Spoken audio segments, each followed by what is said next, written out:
नमस्कार, स्वागत आहे ब्लॉगच्या सेकंड पार्टमध्ये. आपण शेगाव येथून गजानन महाराजाचं दर्शन वगैरे करून जेवण वगैरे करून त्यानंतर नेक्स्ट पुढे निघालो पुढच्या प्रवासासाठी ओंकारेश्वरसाठी. त्यानंतर आपण हा बघू शकता सुंदर असा रस्ता. MP मधील जे रस्ते वगैरे आहेत ते खूप छान आहेत. तिथून आमचा प्रवास पुढचा होता लगभग 250 किलोमीटरचा.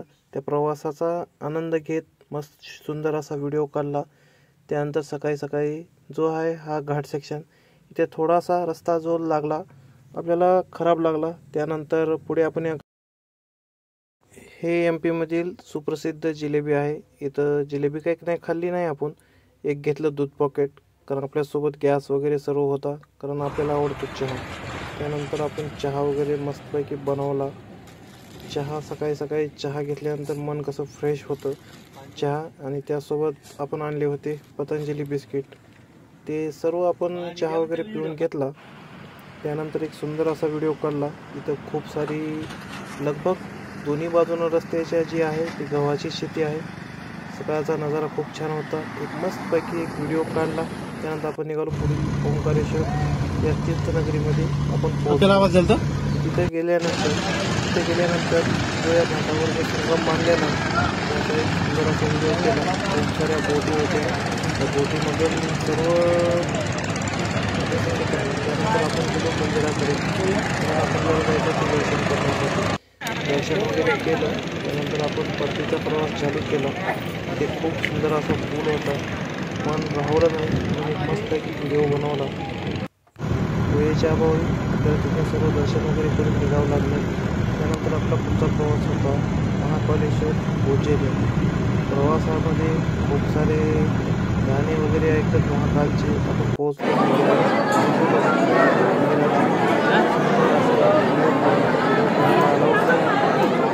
छोटासा व्हिडिओ काढला. हा आहे उज्जैनचा मंदिराबाहेरचा परिसर. खूप छान छान प्रतिकृती बनवल्या आहेत. इथे बसल्यानंतर मन इतकं प्रसन्न झालं. खूप साऱ्या फोटो वगैरे काढल्या. फोटो वगैरे तुम्हाला दिसतीलच पुढे.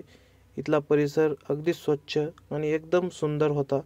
इथं बसल्यानंतर वेळ कसा गेला तो कळलाच नाही. दर्शन वगैरे झालं. त्यानंतर आपल्या सर्व मित्रांसोबत आपण फोटो काढल्या. खूप साऱ्या फोटो काढल्या, कारण मन राहवलंच नाही. थोड्याच अंतरावर कालभैरवचं मंदिर होतं. कालभैरवच्या मंदिराच्या ही दर्शनाची जी लाईन आहे, इथे जवळपास आम्हाला 3 ते 4 तास सर्वांना प्रतीक्षा करावी लागली दर्शनासाठी. हे आहे मुख्य द्वार. त्यानंतर आम्ही पुढे जाऊन मंदिरात वगैरे दर्शन वगैरे केलं. त्यानंतर मंदिराचे पण पोस्तव आहे, इथं दीपक लावले जातात. हा आहे कालभैरव मंदिरातील परिसर. खूप सुंदर असं वातावरण होतं. कालभैरव महाराजचं दर्शन वगैरे घेतलं. त्यानंतर आपण निघालो पुढच्या प्रवासासाठी. इथून आपल्याला लगभग जायचं होतं 200 किलोमीटर भोपाळ येथे, जिथे आमचे मोठे बंधू आर्मीमध्ये सध्या ड्युटीला आहेत, त्यांना भेटायला. जवळपास 4 तासाचा प्रवास करून आपण पोहोचलो आर्मीच्या या सेंटरमध्ये. हा बघा गणेश, हा आमचा मित्र शशी आणि हा अक्षय. यांनी खूप सारे व्हिडिओ काढले, खूप सारे फोटो काढले. हा सर्व आहे भोपाळ येथील आर्मी सेक्टरचा परिसर. याच्यामध्ये आपण खूप सारे व्हिडिओ फोटो काढून जेवण वगैरे केलं. त्यानंतर निघालो आपण पुढील प्रवासासाठी, जिथून आपण डायरेक्ट निघणार होतो लातूर. याने भोपाळमधून निघायला आपल्याला उशीर झाल्यामुळे आपण रात्रभर ड्रायव्हिंग केली. त्यानंतर आपण पोहोचलो सकाळी सकाळी अमरावतीच्या जवळजवळ. त्यानंतर आपण सकाळी एक 2-3 तास ड्रायव्हिंग केल्यानंतर, कारण आपलं नेक्स्ट लोकेशन होतं औंढा नागनाथ. आपल्याला जायचं होतं औंढा नागनाथ येथे. औंढा नागनाथला जाण्यासाठी आपण रात्रभर ड्रायव्हिंग केली. खूप सारे गाणे ऐकले, मध्ये चहा वगैरे घेतला.